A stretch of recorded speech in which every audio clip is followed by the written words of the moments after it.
mais e mais, Senhor, a tua presença, Senhor, no nosso meio, que o Senhor venha nos capacitar, como já foi, Senhor, orado, profetizado, declarado, Senhor. Eu peço, Senhor, sabedoria, e peço, Senhor, que visite a mente da nossa irmã missionária Vanice, da Indianara, da Selma, da Iraci, da pastora Tereza, da Ângela, da Rose, que chegou agora também, Senhor. E se alguma outras pessoa quiser entrar, Senhor, que elas também possam vir, Senhor, que nós possamos começar, Senhor, a interceder para que realmente outras pessoas se despertem, Pai. A gente tem declarado, a gente tem intercedido, a gente tem mesmo clamado, Senhor Deus, porque cremos, Senhor Deus, que nós temos que mesmo nos esforçar em buscar te conhecer cada vez mais. E não tem outra forma a não ser debruçando sobre as tuas palavras, sobre a Escritura, sobre aquilo que o Senhor deixou para nós. Nós somos gratos, Senhor. Nós amamos a tua palavra, Pai. Ai de nós se o Senhor não tivesse se revelado a nós através da tua palavra, através de Jesus Cristo, né? A tua palavra é o próprio Jesus. Jesus encarnou, a palavra encarnou e habitou entre nós. E é tão maravilhoso que até isso o Senhor deixa escrito para que a gente pudesse entender, né? Então, a Bíblia é tão profunda, tão atual. Eu só tenho que te louvar, Senhor. Muito obrigado por tudo. E nos conduz, Pai, nesse início e em todo momento, Senhor, desse estudo.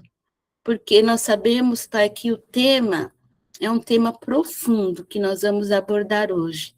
É um tema que toca mesmo, Senhor, em cada ser humano.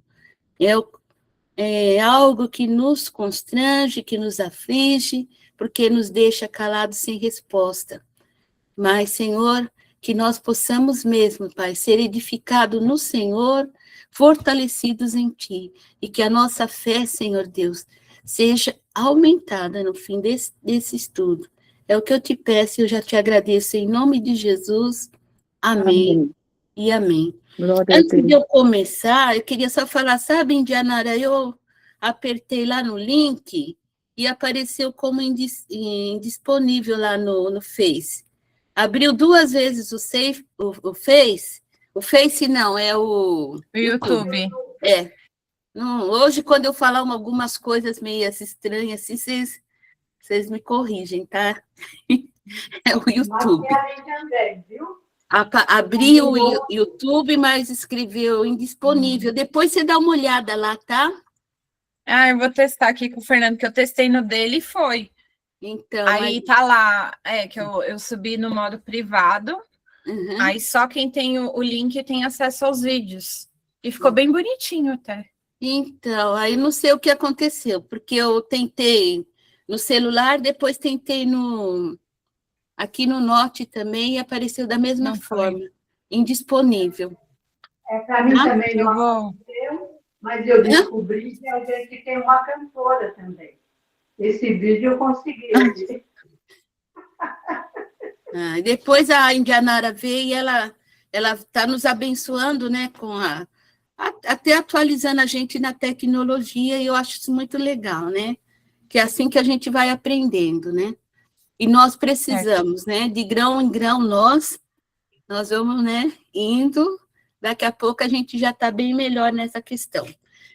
Bom, nós vamos começar, né, a introdução do livro, nós vamos utilizar a revista e ler como que começa, né, como que introduz o estudo aqui através da revista, tá? Então, aqui o começo diz assim: a história narrada no livro de Jó é como um quebra-cabeça, incompleto. Né? Olha que legal, né? Um quebra-cabeça incompleto. Aí eu fiquei pensando assim, né? Pela essa primeira frase. Sabe quando a gente assiste um filme e no final não dá uma conclusão? Que você fica assim, um assiste e acha uma coisa, outro assiste e acha outra? É mais ou menos isso que quer dizer esse quebra-cabeça incompleto, né? Os personagens tentam entender o que está acontecendo, mas eles não conseguem, pois não conhecem a situação por completo.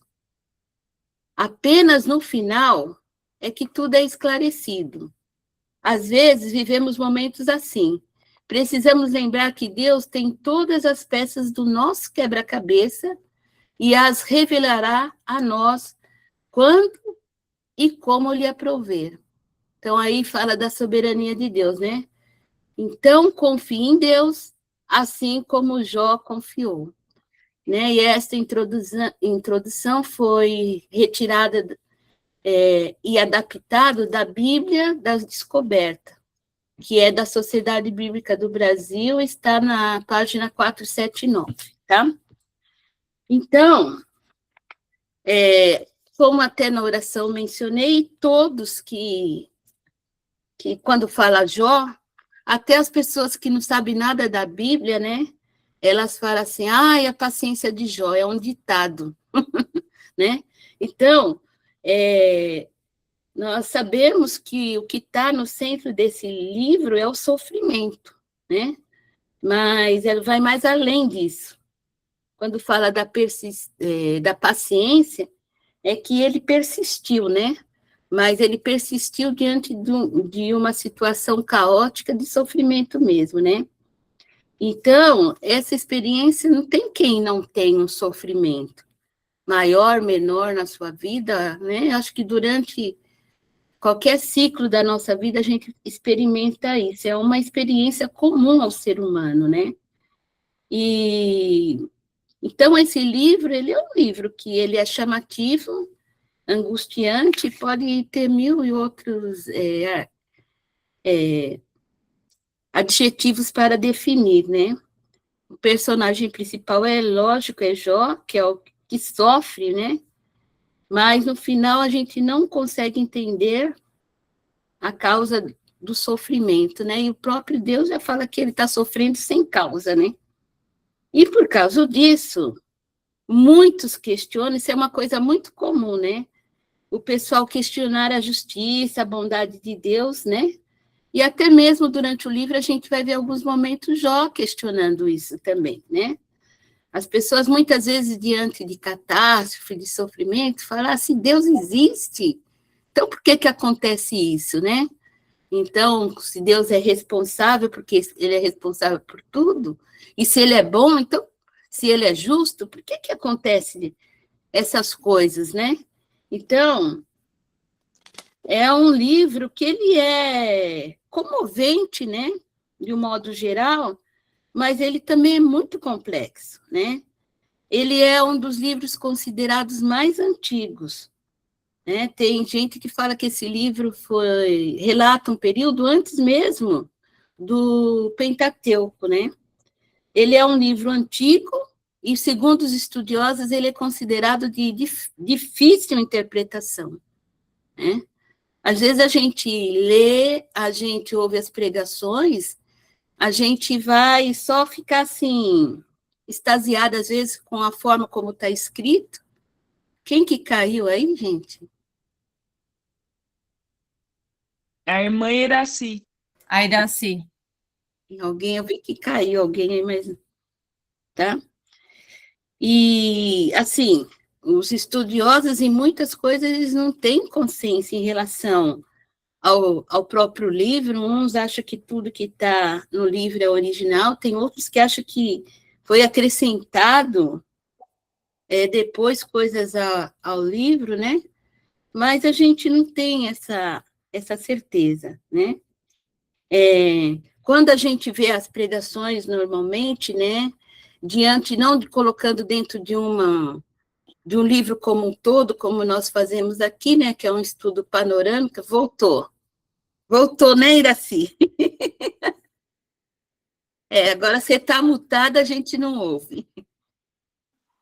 Não sei por que eu saí, né? Aí pior que eu perdi um pedacinho que você estava falando, mas tudo bem. Pode Então, continuar.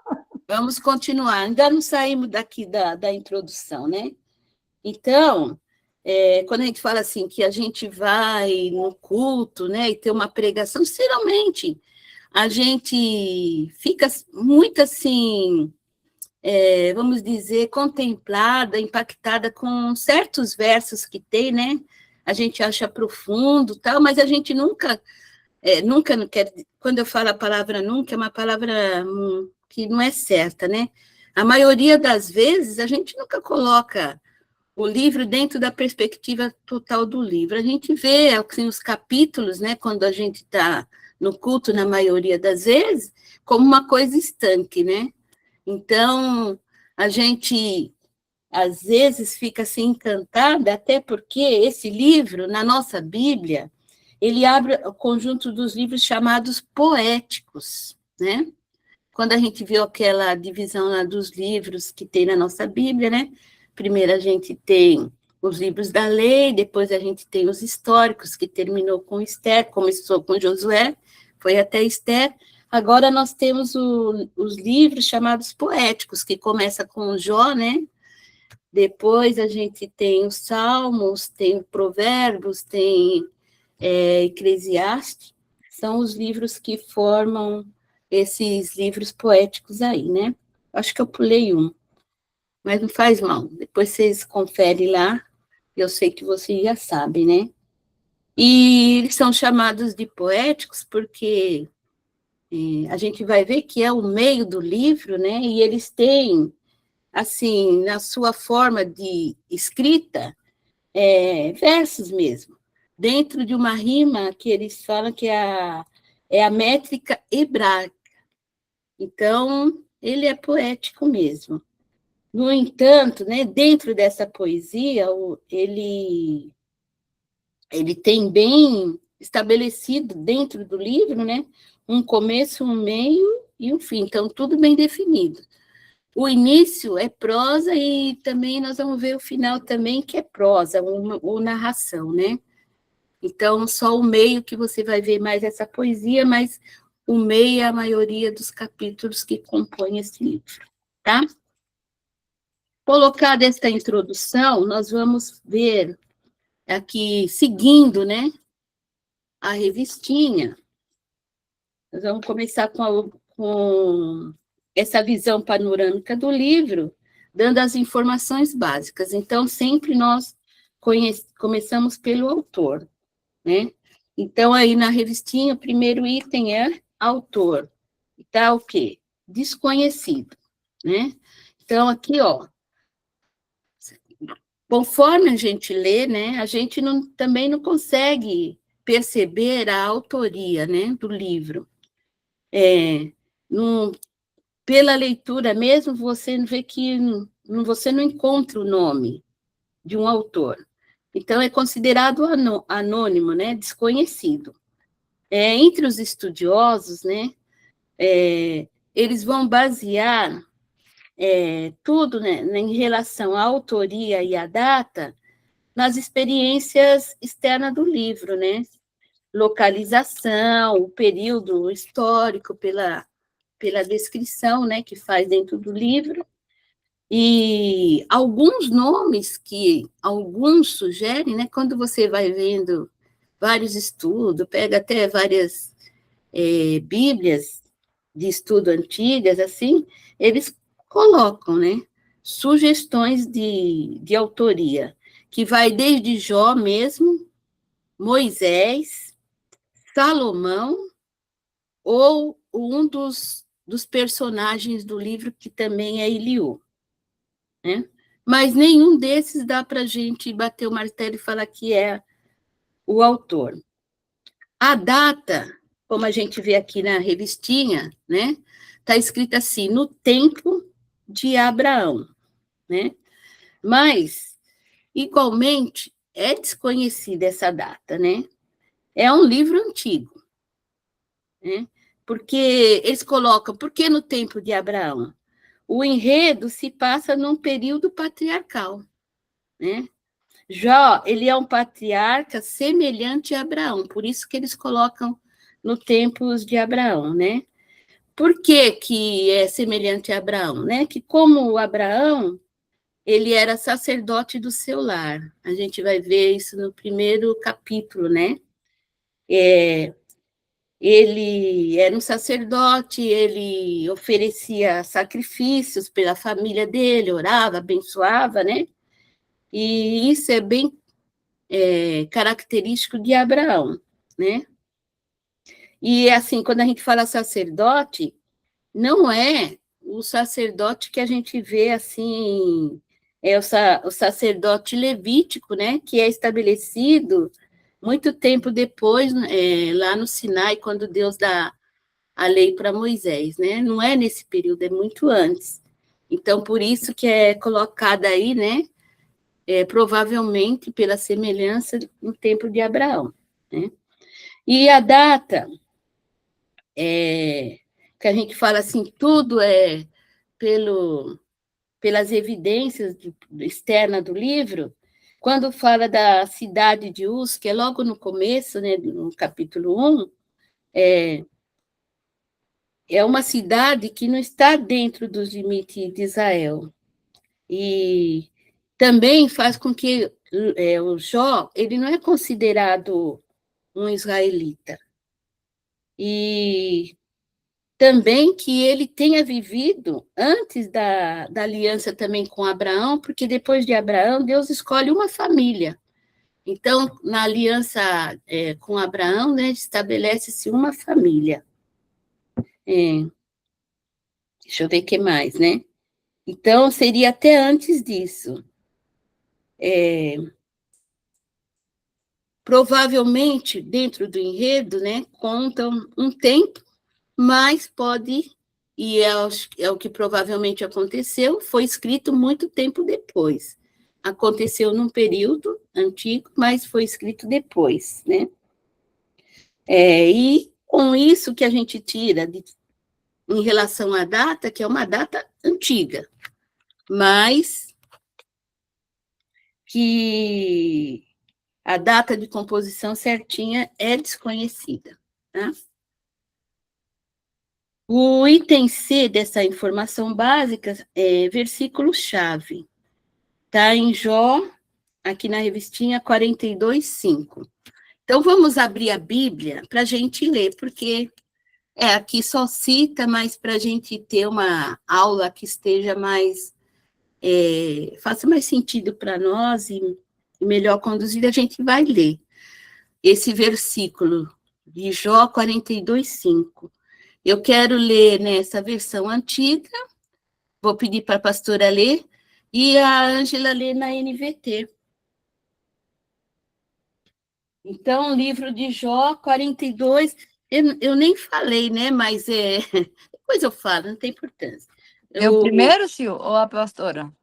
A pastora primeiro. Tá. Jó 42 é o último capítulo do livro, né?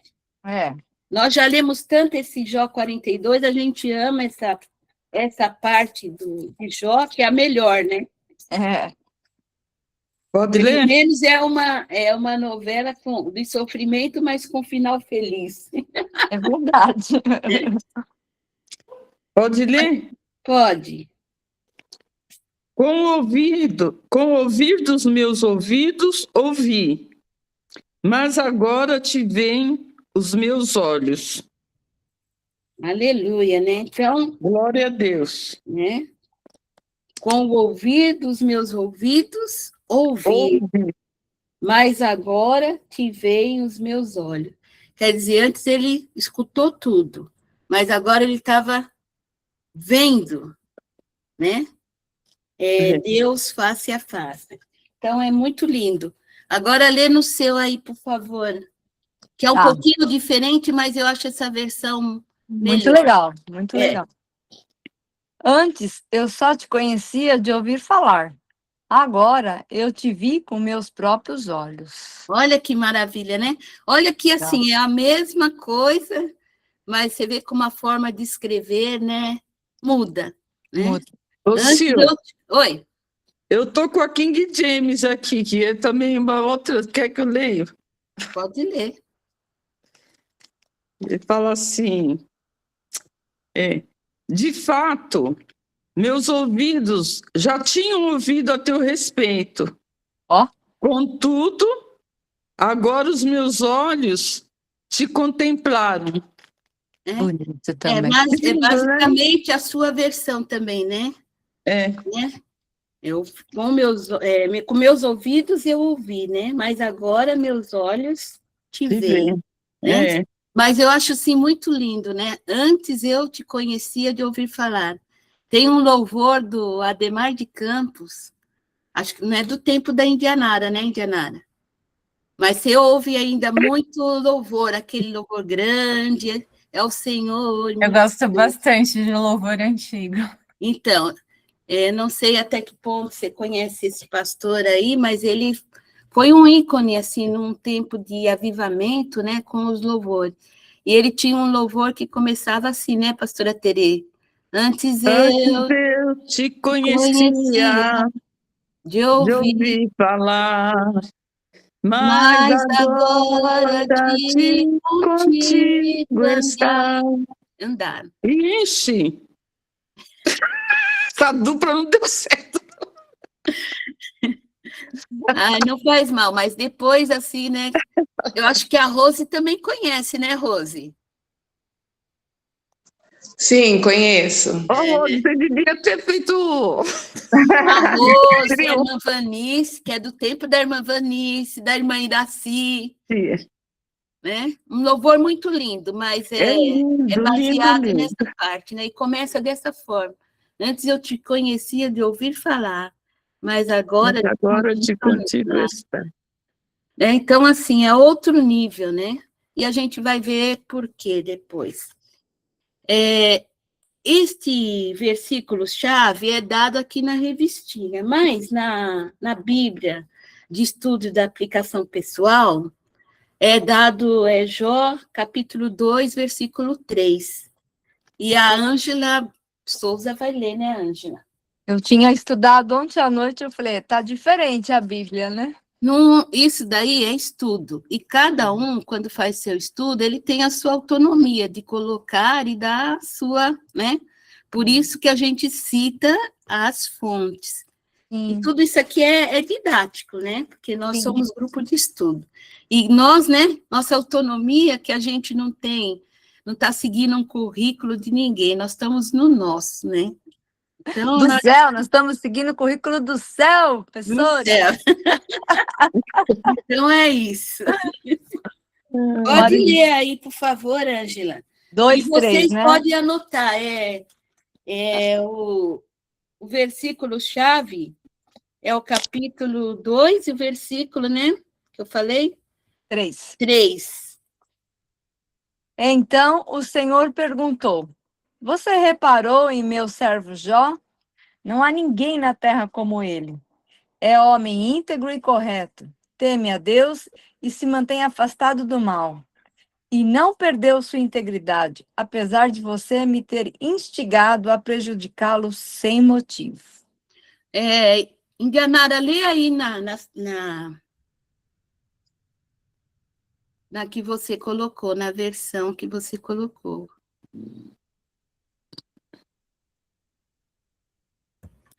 É a NVT também. Então o Senhor perguntou, você reparou em meu servo Jó? É que eu pensei que você tivesse colocado na outra. Não, eu estou acompanhando as versões. Já sei que a pastora Terê é a corrigida e atualizada, a Ângela é Então, NVT. põe da pastora Terê, que está um pouquinho diferente, por favor. Certo.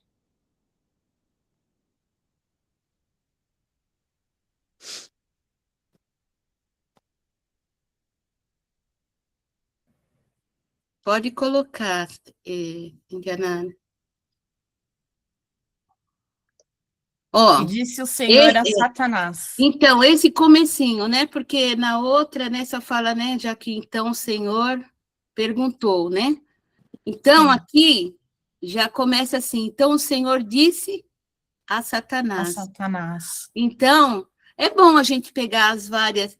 se a gente tivesse tempo também, né, de ficar confrontando... Eu falo assim, algumas, gente, porque eu também não tenho condições de ficar vendo todas as versões, né? Mas essas que nós estamos usando aqui. E já dá para a gente fazer muita coisa, assim, né? E ver como que um texto ajuda a gente a entender melhor É a mesma coisa, mas às vezes uma palavrinha ou outra nos dá uma compreensão maior quando pegamos um versículo isoladamente, né? Então, pode ler, Indianara. E disse o Senhor a Satanás: observaste o meu servo Jó? Porque ninguém há na terra semelhante a ele, homem íntegro e reto, temente a Deus, e que se desvia do mal, e que ainda retém a sua sinceridade, havendo-me tu incitado contra ele para o consumir sem causa. Tá vendo? Então, assim, basicamente que entre essa versão e a da Ângela, que a Ângela leu, lê de novo, Ângela. Qual é o versículo que ela está lendo mesmo? 3? Bora lá. Capítulo 2, 3. versículo 3. Capítulo 2, Ah, vou pro versículo 2. 3. Então lá vou eu. Capítulo 2, versículo 3. 2, 3. Deixa a missionária Abrício, é isso? Pode, não, já Pode está ler, bom. pode ler.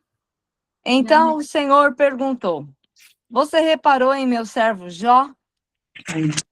Não há ninguém na terra como ele. É homem íntegro e correto.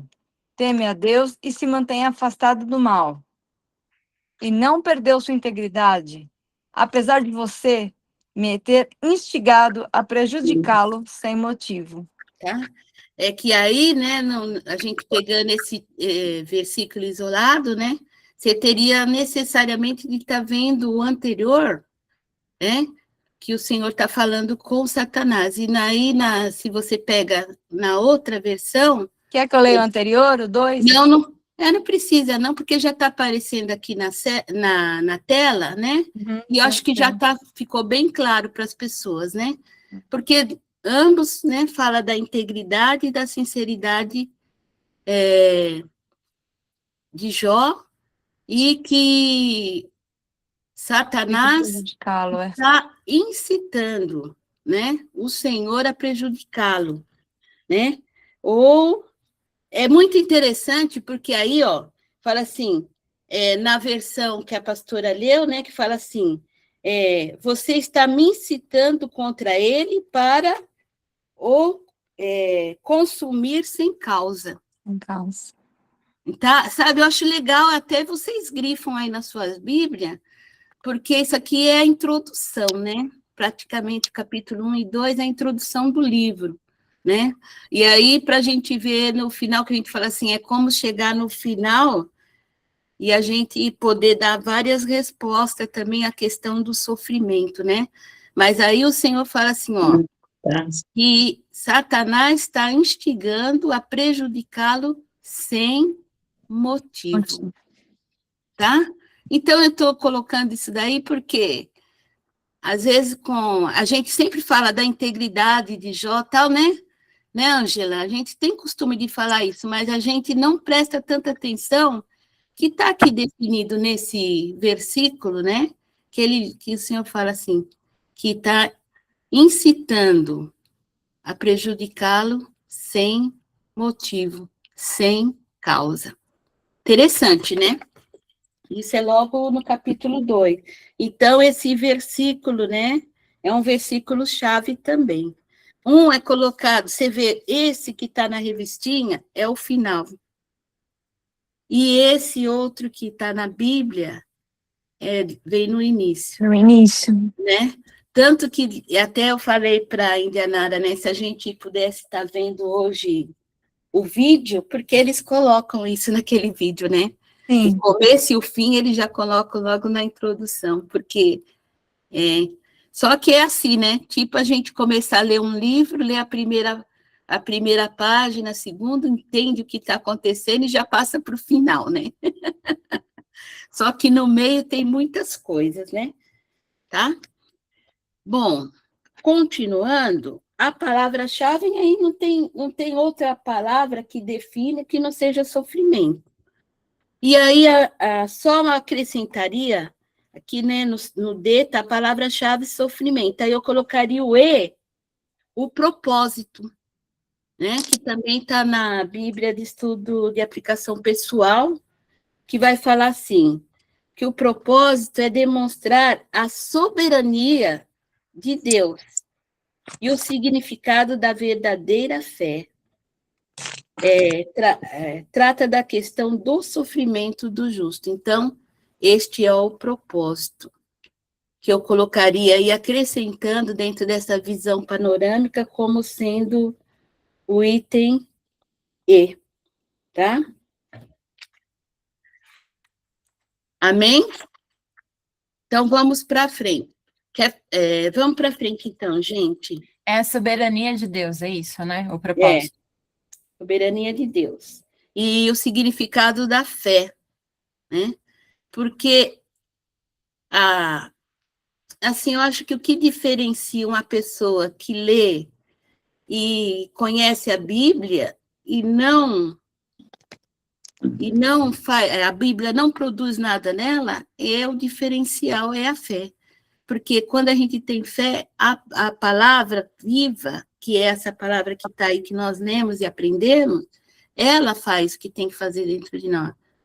Mas a fé é uma coisa que é essencial, né? Então, quando a gente lê, né, com a nossa mentalidade aberta mesmo, né, a gente vai entender também o que é fé através deste livro, né?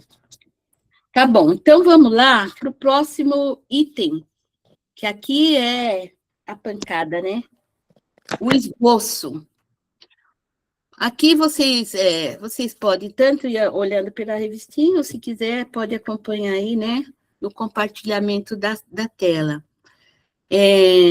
O livro de Jó são 42 capítulos, como nós já vimos no comecinho, né? Tem o 1 e 2, depois 42 é o final. Então, eu coloquei aqui, tem 1, 2, 3, 4, 5 partes, né? Então, a primeira parte, né? Aí está escrito já direto, Jó 1 e 2. Esse esboço, eu, então, coloco assim, primeira parte, o capítulo 1 e o capítulo 2, né? É o início, é o prólogo do livro, né? E, como fala, né? Aqui na sequência, no quadro, né? Que apresenta esse esboço, é o início. E aí, vai apresentar os personagens e o enredo, tá? Então, Jó... O que foi, missionária Vanice?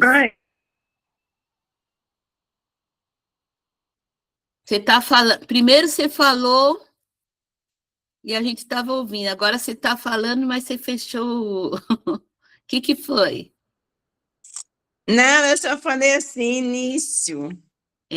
Ah, tá. Eu esqueci de desligar o microfone. Então, tá. Então, é o início.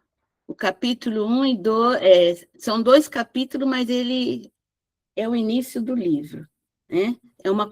Não é só o capítulo 1 que você tem, mas a ideia, né, seria a introdução, é o 1 e 2. Apresenta esses personagens principal, né? E aqui na revistinha eles colocam Deus e Satanás, né?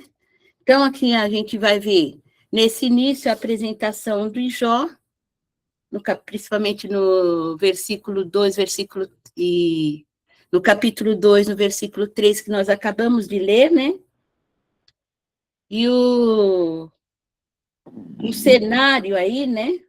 É o céu, porque vê assim, do lado está escrito céu. Por quê? Quem gostaria de responder?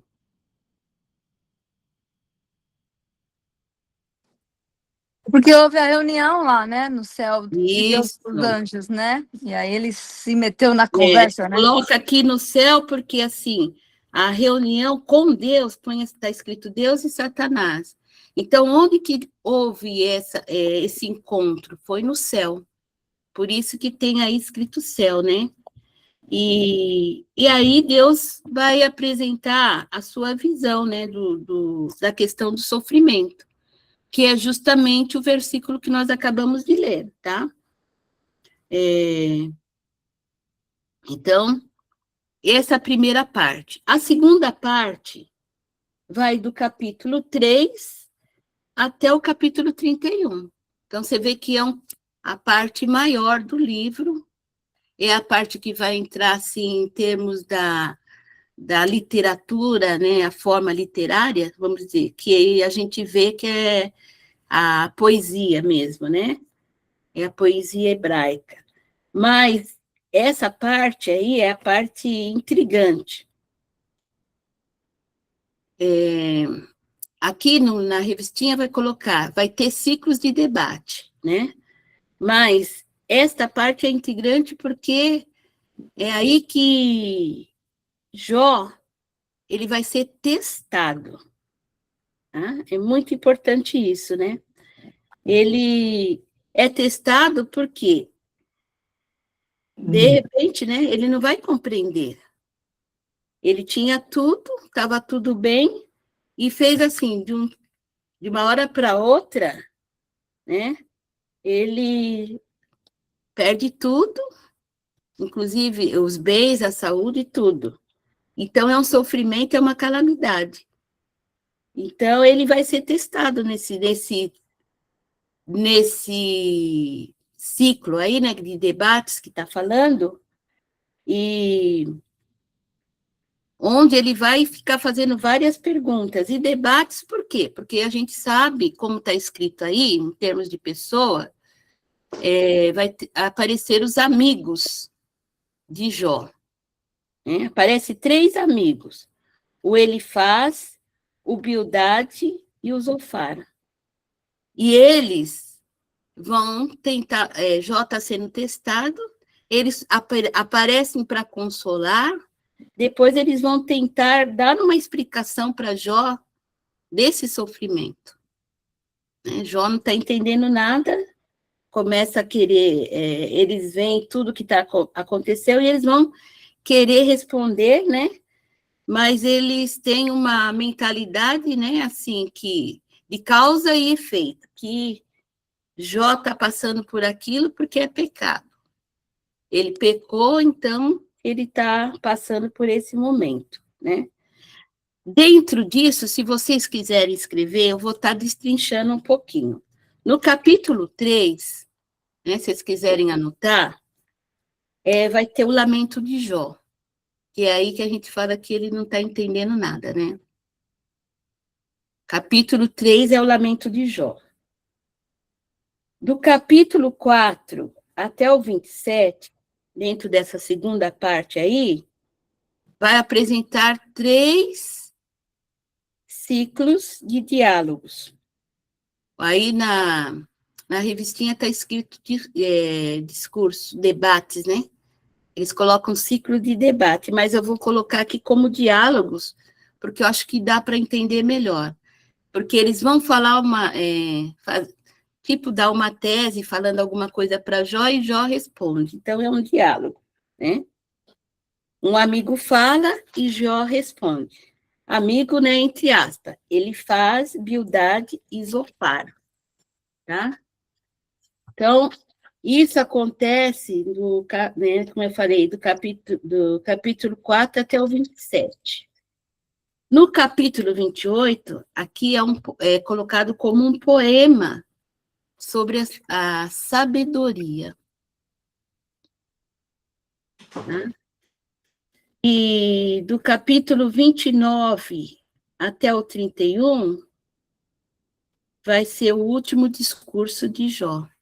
E aí encerra, né, essa segunda parte aí, que vai do capítulo 3 até o capítulo 31. Então, do 29 até o 31 vai ser o último discurso, o último debate, o último diálogo de Jó, tá? Aí, nós vamos para a terceira parte. Deu para anotar, gente? Deu, né? A terceira parte vai do capítulo 32 até o 37. Aí está escrito assim, discurso de Eliú. Eliú, aqui na revistinha, aí tem Eliú e 3 amigos de Jó. Então, eu falei os 3 amigos, que é Bildad, Elifaz, Bildad e Zofar. Esses são 3 amigos. O Eliú é um jovem que ele está lá acompanhando também o que está acontecendo com Jó, mas ele não é descrito exatamente como um amigo. Tanto que aí ele é separado, tem o Eliú mais os 3 amigos. Ele vai entrar e é mais tipo um monólogo. Se antes a gente tinha um diálogo, agora aqui a gente vai ter um monólogo. Tá? Esse jovem, ele vai contestar os 3 amigos de Jó. Tá? Na realidade, aqui, gente, eu estou explicando... Ele era um discípulo, não era um servo? não está bem especificado o que ele era. Ele conhecia Jó porque Jó ele era influente lá na comunidade, né? Ele fazia várias coisas. E depois que acontece tudo isso, que os amigos vão, ele fica ali. Provavelmente ele era uma pessoa que admirava, porque muitos admiravam Jó, né? Tanto eles falam, né? Que tem uma parte que Jó fala, né? Que os jovens que o conheciam, admiravam, né? Aplaudiam, então depois zombam dele, né? Uhum. E esse Eliú provavelmente fazia parte deste jovem. Exatamente um discípulo, eu não vou dizer, mas era um que conhecia e achou interessante ver, né? O que os outros, que eram mais velhos, estavam falando, e ele quis dar a opinião dele, né? E ele vai contestar a noção que os outros 3, né? Ele fala assim, Eliú e os 3 amigos de Jó. Ele vai contestar esses 3 amigos, né? De que essa noção de que o sofrimento do Jó é simplesmente resultado do seu pecado, é um castigo pelo pecado. Ele, vamos dizer assim, apresenta uma tese, o Eliú, né? E basicamente ele não vai responder. Ele vai fazer assim fazer uns levantamentos, mas não uma resposta, né? E só que o importante da presença do Eliú é que ele vai mudar o rumo do poema, né? Porque quando ele fala, ele está preparando o caminho para que Deus fale. Porque você vê aqui que tem todo um discurso, né? Jó, a gente fala desde o começo que Jó não entendeu nada, os amigos vêm, tentam responder, aí vem Eliú, que também quer falar, e muda a condição, mas todo mundo fica esperando. Quando que Deus vai chegar na cena? Né? E aí ele vai chegar exatamente na 4ª parte, né? Onde fala que é do capítulo 38 até o 41, onde ele vai aparecer e vai falar com Jó. A gente vê, dependendo das versões, vai falar que vai ser através de uma tempestade, outras versões vai falar que é através de um redemoinho, né? Deus, aí aparece como Javé, o Senhor, ele vai aparecer a Jó, né? Aí antes ele conhecia de ouvir falar, mas depois ele vai ter um tete-a-tete com Javé, com o Senhor, né? E Deus aí, no capítulo 31 até o 41, do 38 até o 41, Deus vai mostrar a sabedoria de Deus, né? Que é a resposta definitiva. Aí isso faz só através de perguntas. Quem consegue responder as perguntas que Deus faz? Só a verdadeira sabedoria. E onde que fica a sabedoria de Jó? Deus também vai ficar perguntando isso para ele, né? Quando fala ou da tempestade ou do redemoinho, que Deus vem para falar, vai significar que é uma forma também de julgamento de Deus, né? Por eles querer falar tanta coisa de Deus sem conhecer Deus verdadeiramente, né? Ô, Sil, 4ª parte do 38 a 41, Deus fala com Jó através?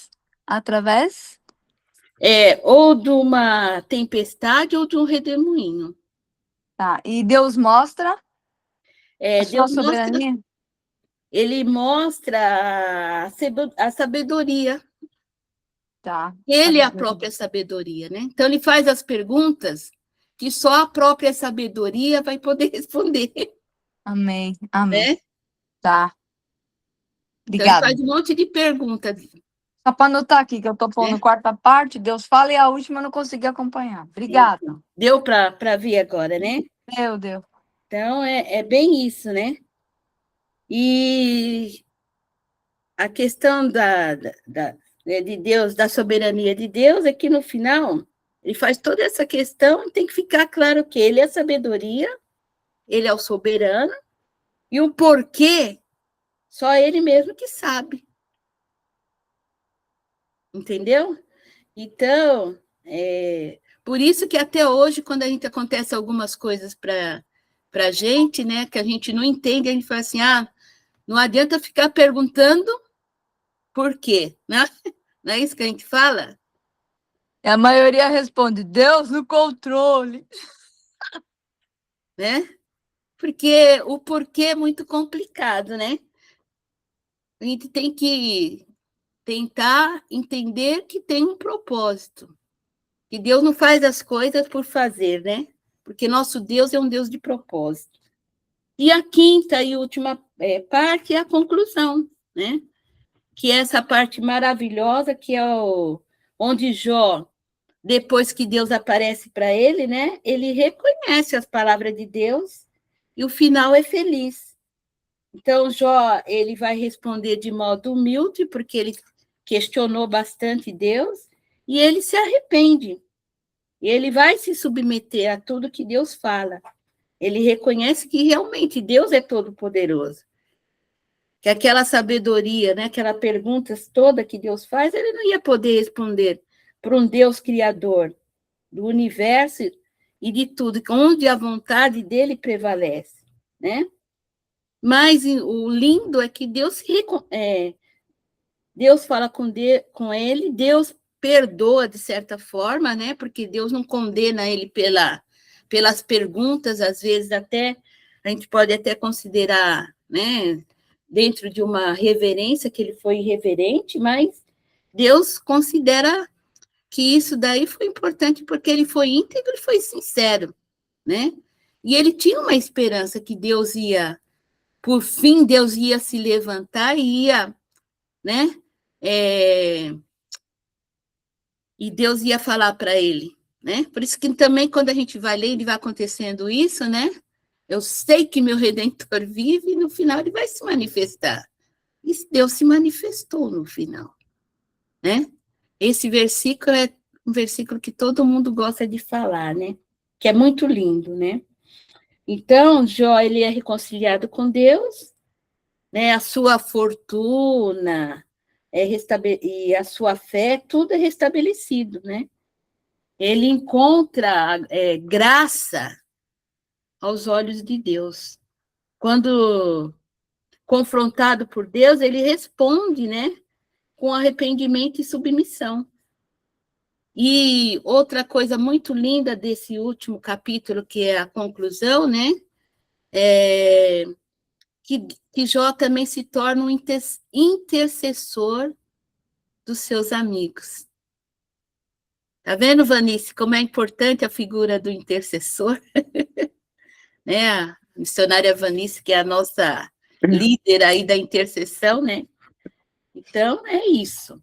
Jó, em uma sentença, é o próximo item aqui da revistinha, que diz, né?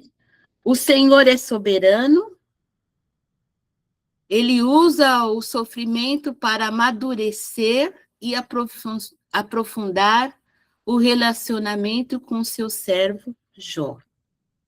Bom, eu não sei quanto tempo aqui falta para... não tem, né, tempo definido, né?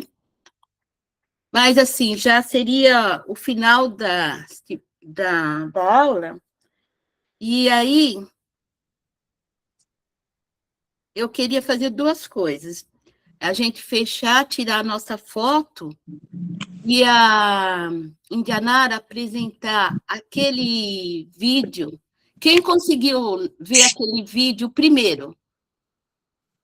Eu não vi ainda nenhum. Pastora Terê não viu, Vanice não viu, Rose não Eu viu, também Selma, não. você viu? Viu, Selma? Não. Não, Você né? está falando do Desenhando a Bíblia com Jó? É, Tá, eu vi. eu coloquei dois vídeos. O primeiro vídeo eu vi, mas eu não lembro a fonte lá, mas depois vocês veem. Então, a Indianara, dá, né, Indianara, para fazer, né? Nós vamos encerrar com esse vídeo. Aí, quem já viu, eu já vi várias vezes, mas eu não importo de ver, porque tem coisas que ali a gente vai vendo, vai pensando também, é um vídeo bem legal. E depois, outro momento, eu vou apresentar o vídeo da Patrícia, que eu gosto, eu sigo bastante os desenhos da Patrícia, porque eu acho dela bem também pertinente, vamos dizer assim. Se é uma palavra, um momento aí que me aparece é essa. Então, vamos tirar foto antes de ir pro... Eu espero, basicamente, que vocês tenham gostado dessa introdução. Eu gostei. Bem, É uma também. visão bem geral. Aí a gente pode falar assim, mas já falou tudo sobre o livro? Nós falamos, mas nós não lemos. E É quando a verdade. gente lê, quando a gente pega o texto, muita coisa salta aos nossos olhos. Quanta coisa linda, quantos louvores, né? Tem Verdade. aquele louvor Ai, como é que chama lá? Da Batista Lagoinha, lembra-te? Fala da raiz, do cheiro das águas. Nossa, é lindo Nossa, esse. lindo, né, Rose? O cheiro das águas brotará. Nossa, tudo desse livro, gente. Esse livro aí. Tem Então, assim, aquela outra famosa também, né? Que ela canta Deus me deu, Deus tomou. Como que essa é? daí é da Midian, É, ela que mesma. é a Jó mesmo, né? Mas É. tem outra cantora bem antiga também que canta um louvor que também chama Jó, né? Nossa, tem um louvor mais lindo do que o outro, baseado no livro de Jó, né? De Jó. Esse hino aí que você está falando, do Diante do Trono, é o cheiro das águas. Cheiro das águas. Ah, Cheiro Esse é das águas lindo. é assim, É lindo, né? Muito O lindo versículo que esse fala lá, acho que é o capítulo 14, né? Que fala que a árvore, né? Mesmo cortada a raiz, ao cheiro das águas brotará. pode É brotar, né? muito lindo. Então, a gente vai viu? entendendo também pelos louvores por que é uma poesia, né? Tirou a foto, Indianara? Vamos apresentar, então, tá, gente? Agora nós vamos assistir o vídeo. Depois, quem não assistiu, não está isento de assistir, não. E eu vou dar uma lição de casa. eita.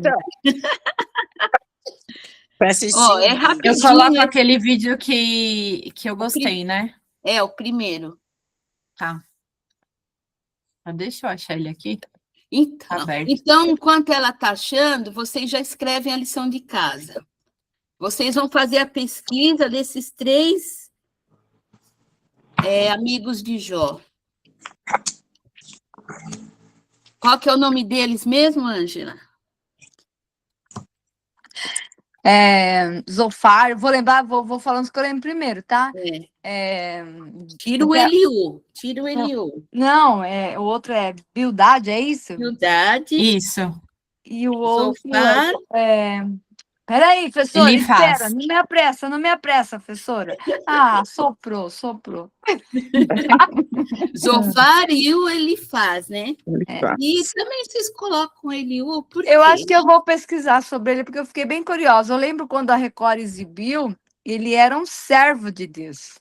Ele Tá. morava na casa. Então, vocês quero tirar pegam essa os, dúvida. os 3 e mais esse quarto aí, que não Eliú. é bem definido, e vocês fazem a pesquisa, depois vão apresentar. Isso Tá. daqui também eu inventei agora, porque assim, eu estava vendo o que eu ia falar agora, quase que no final antes de começar. Claro que eu já tinha Eu estudado. nem tenho a lição de casa, depois vocês mandam lá no grupo. Tá. Então, tá, pode passar. Vou dar play aqui, tá? Tá. Aham. É rapidinho, viu, gente? Aí a gente encerra. O livro de Jó é um livro profundo e único na Bíblia por muitas razões. A história acontece em uma terra muito distante de Israel chamada Uz. Jó, o personagem principal, não é israelita e o autor, que é anônimo, nem sequer define a história em um período específico da história antiga. E tudo isso parece intencional. É como se o autor não quisesse que nos distraíssemos com questões históricas, para nos concentrarmos simplesmente na história de Jó e nas questões apresentadas pela sua experiência de sofrimento. O livro de Jó tem um conceito literário muito claro. Ele começa e termina com um breve prólogo narrativo e depois um epílogo. E então o corpo central do livro é uma densa poesia hebraica representando conversas entre Jó e 4 parceiros de diálogo chamados de amigos. E essas conversas são concluídas por uma série de discursos poéticos dados por Deus a Jó. Vamos nos aprofundar e descobrir como tudo isso funciona.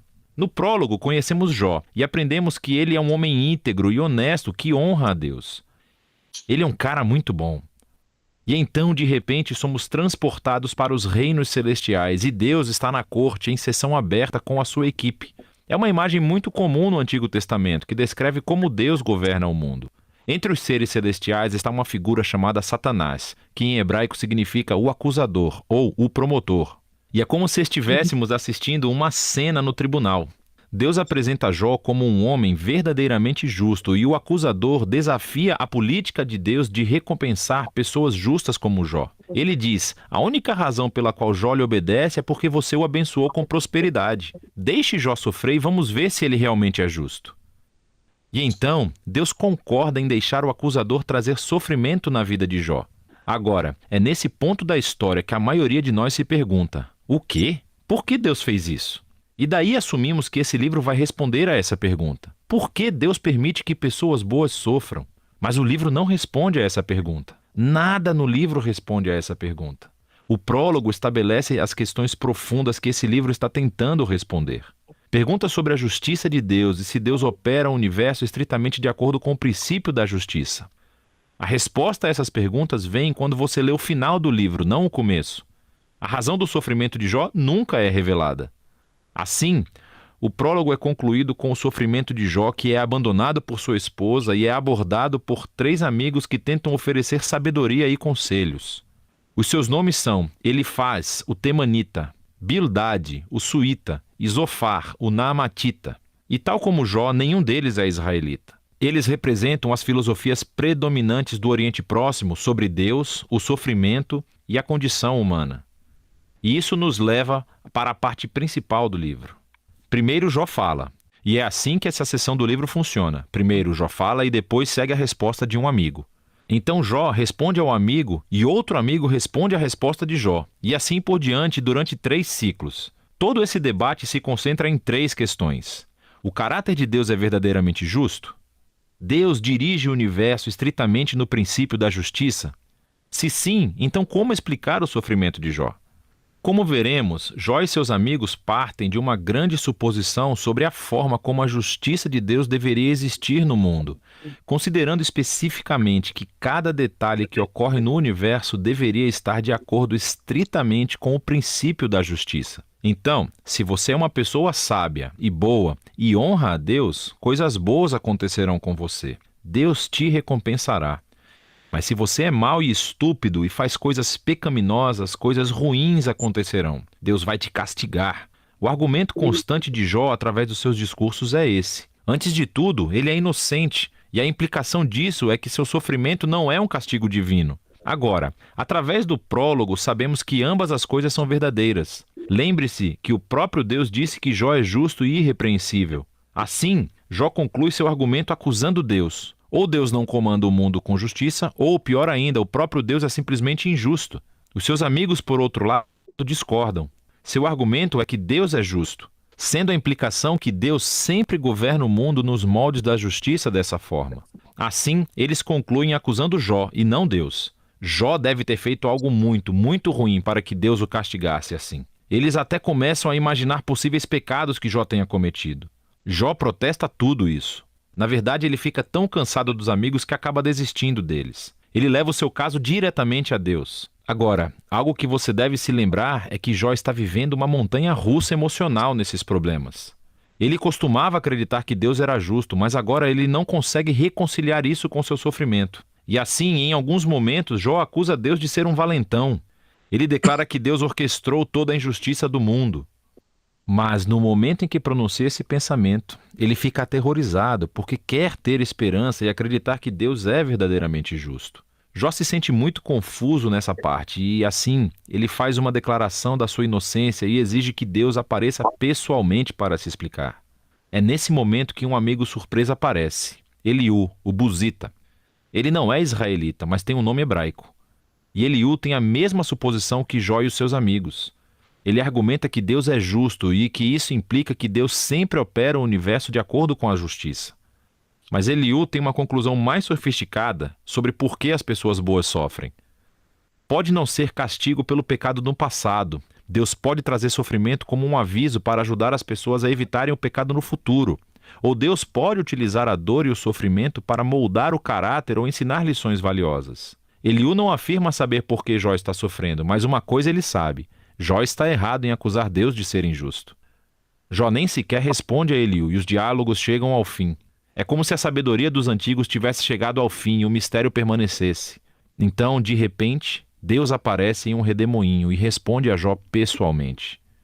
Ele primeiro responde à acusação de Jó de que ele é injusto e incompetente em administrar o universo. Então Deus leva Jó em um passeio virtual para conhecer o universo e ele começa a fazer várias perguntas sobre a ordem e as origens do cosmos. Jó estava vivo quando Deus criou a Terra ou organizou as constelações? Jó alguma vez comandou o nascer do sol ou controlou o clima? Deus controla todos esses detalhes cósmicos que Jó nunca imaginou. Então Deus começa a entrar em detalhes, descrevendo os hábitos únicos de pastoreio de cabras da montanha e como os cervos dão à luz, ou mesmo os padrões de alimentação dos leões e jumentos selvagens. Mas por que tudo isso? Você se lembra da suposição de Jó e seus amigos sobre como é que Deus governa o mundo de acordo com a justiça? Debaixo dessa suposição existe outra ainda mais profunda, que Jó e seus amigos têm uma perspectiva suficientemente ampla sobre a vida para fazer tal afirmação sobre como Deus deveria governar o mundo. A resposta de Deus com esse passeio virtual desconstrói todas essas suposições. Em primeiro lugar, mostra que o universo é um lugar vasto e complexo e que Deus controla tudo, todos os detalhes. Jó, por outro lado, não pode tirar conclusões através do pequeno horizonte de sua experiência de vida. Sua visão é muito limitada. E assim, o que parece ser uma injustiça divina do ponto de vista de Jó precisa ser visto através de um contexto infinitamente maior. Jó simplesmente não está em condições de fazer uma acusação tão grande sobre Deus. Após o passeio virtual, Deus pergunta a Jó se ele gostaria de microgerenciar o mundo por um dia, de acordo com o princípio de justiça que Jó e os seus amigos presumiram, castigando todos os atos malignos de cada pessoa a cada momento com a retribuição precisa. O fato é que agir com justiça num mundo como o nosso é algo extremamente complexo. Nunca é preto no branco, como Jó e os seus amigos parecem pensar. O que leva ao último ponto de Deus. Ele começa descrevendo essas duas criaturas fantásticas, Beemote e Leviatã, que algumas pessoas acham que são representações poéticas de um hipopótamo e um crocodilo. Mas, mais provavelmente, eles se referem a criaturas conhecidas na mitologia do Oriente Próximo, que são usadas em outros lugares da Bíblia como símbolos da desordem e perigo que existem no mundo bom de Deus. Essas criaturas não são malvadas. Na verdade, Deus tem bastante orgulho delas, mas elas também não oferecem segurança. O ponto é que o mundo de Deus é incrível e muito bom, mas não é perfeito nem sempre seguro. O mundo de Deus tem ordem e beleza, mas também é selvagem e às vezes perigoso, assim como essas duas criaturas fantásticas. E assim, voltamos à grande questão do sofrimento de Jó. Por que há sofrimento no mundo de Deus? Seja causado por terremotos, animais selvagens ou por outros humanos, Deus não explica o porquê. O que ele diz é que vivemos em um mundo extremamente complexo e surpreendente, que, pelo menos por agora, não foi projetado para evitar o sofrimento. Essa é a resposta de Deus. Jó desafiou a justiça de Deus. Deus responde que Jó não tem conhecimento suficiente sobre o nosso universo para fazer tal afirmação. Jó exigiu uma explicação completa de Deus. E o que Deus pediu a Jó foi a confiança em sua sabedoria e caráter. E assim, Jó responde com humildade e arrependimento. Ele pede desculpas por acusar a Deus e reconhece que passou dos limites. Então, de repente, o livro conclui com um breve epílogo. Primeiro, Deus diz que os amigos de Jó estavam errados, que as suas ideias sobre a justiça de Deus eram simples demais e não eram completamente verdadeiras à luz da complexidade do mundo ou da sabedoria de Deus. E então, Deus diz que Jó falou corretamente sobre ele. Isso é surpreendente porque não se aplica a tudo o que Jó disse. Quer dizer, sabemos que Jó tirou conclusões precipitadas e erradas, mas ainda assim Deus aprova a luta de Jó. Como Jó veio honestamente diante de Deus com toda a sua emoção e dor e simplesmente queria falar com o próprio Deus. E Deus diz que esse é o caminho certo para processar tudo isso, através da luta em oração. O livro é concluído com a restauração da saúde, da família e das riquezas de Jó, não como uma recompensa por seu bom comportamento, mas simplesmente como um generoso presente de Deus. E esse é o final do livro. Assim, o livro de Jó não revela o enigma de por que coisas ruins acontecem a pessoas boas. Pelo contrário, nos convida a confiar na sabedoria de Deus quando deparamos com o sofrimento, em vez de tentar descobrir as razões para isso. Quando procuramos razões, a nossa tendência é de simplificar Deus. E tal como os amigos de Jó, ou como o próprio Jó, acusamos a Deus, mas com base em evidências limitadas. E assim, o livro nos convida a levar honestamente a nossa dor e o nosso pesar a Deus e confiar que Deus realmente se importa e que Ele sabe o que está fazendo. E é disso que trata o livro de Jó. Acabou. Meu Gostaram? Deus. Lindão. Maravilhoso, né? Eu Vocês entendi podem porque a ouvir. Dianara gostou, né? Porque fala os termos jurídicos, né? Tribunal, promotor, né? Ela entendeu de cara, né? Eu As achei bem teses, explicativo. né? As teses, tudo, mas é muito legal. Porque é como eu falei também, a gente ouve as pregações, você vê estanque. Ah, vai pregar lá o capítulo 14, maravilha, poesia, né? Vai falar naquele capítulo 22, aquela sabedoria, né? E a gente, quando ora, a gente fala, né? Se você determinar alguma coisa, fica firme, Deus vai concretizar. Um monte de coisa, tem muita coisa, muita riqueza. Mas não é visto assim É no verdade. panorama. Aí fala assim, mas agora que a gente já sabe tudo, vamos. Só que você pegando cada um dos capítulos, aí que vai ver a beleza real do livro, né? Então, assim, também... Tem uma coisa também que ninguém fala do livro de Jó, desculpa, professora. Teve uma época da minha vida que foi muito difícil. E Jó passou por uma depressão muito profunda. Ele chegou a desejar a morte. A morte. E ele superou tudo isso em Deus. Mas ninguém fala dessa questão da depressão de Jó, desse desejo que ele tinha pela morte, entendeu? E dessa superação dessa doença, que também é psicológica, além de tudo que ele estava passando, em Deus. A confiança inabalável de Jó em Deus. Quando fala, né, dos altos e baixos do emocional de Jó, enfoca isso, né? Mas a gente trazendo também já para nosso tempo presente, né? Não tem uma coisa pior atualmente, fala que é até a doença do século, né? É a depressão. Muita gente utiliza isso, né? E eu acho assim, né? Como enfermeira, que eu tive essa formação, que a doença física ela é muito mais fácil, entre aspas, embora tenha doenças que a gente, para tratar cientificamente, você não sabe, né?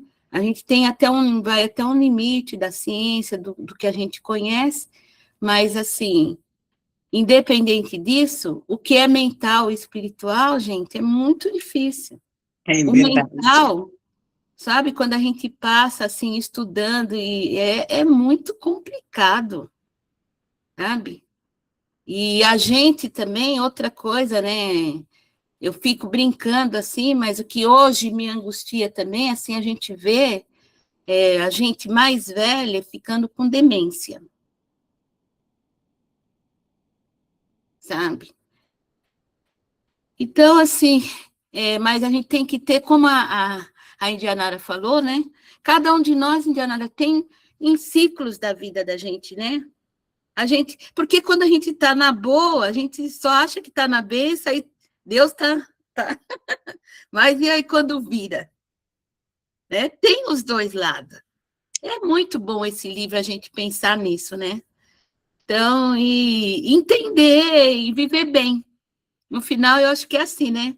Pra gente... Mas o que Deus me trouxe ainda agora mesmo é que essas respostas a gente vai ter só no livro de Apocalipse, onde fala do quê? Da eternidade. O que está reservado para cada um de nós? A eternidade. Lá não haverá choro, não haverá lágrima, né? Lê Apocalipse 21:4. Deus está me dando isso agora. Glória a Deus. Maravilha, né?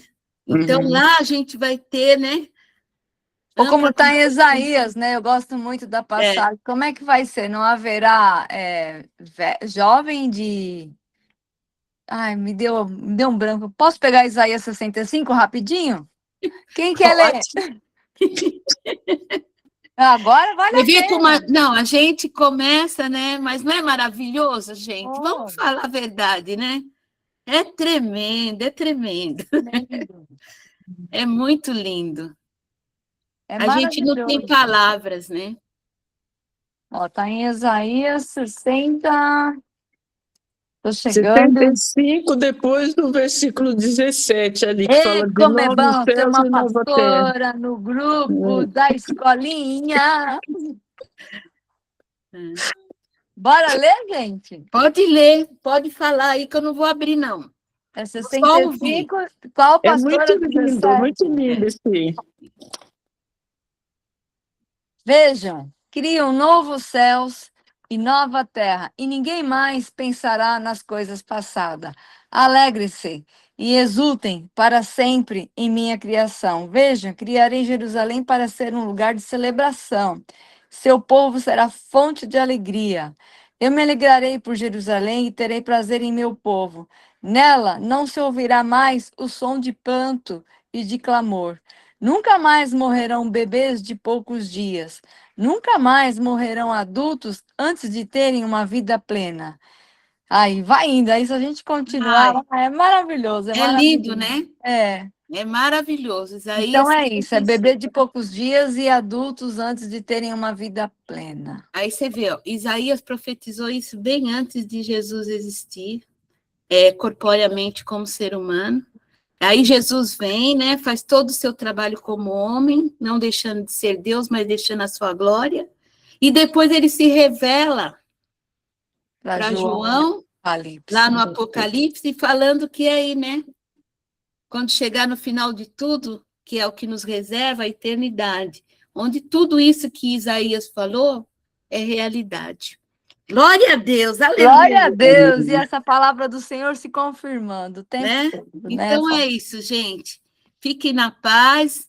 Amém. Eu estou feliz porque eu achei que foi muito bom. Amém. Começo assim, muito maravilhoso. Glória a Deus, glória a Deus. Nós temos que ficar felizes e vamos... Hoje, né? Quando eu fiz assim um esboço mental lá para mim, e não tinha nem colocado tudo no papel, eu já queria ler o capítulo 1 e 2, mas não dava. Não tem problema, a gente começa na semana que vem, lê os capítulos, já tendo tudo isso na nossa cabeça, vai ser muito bom.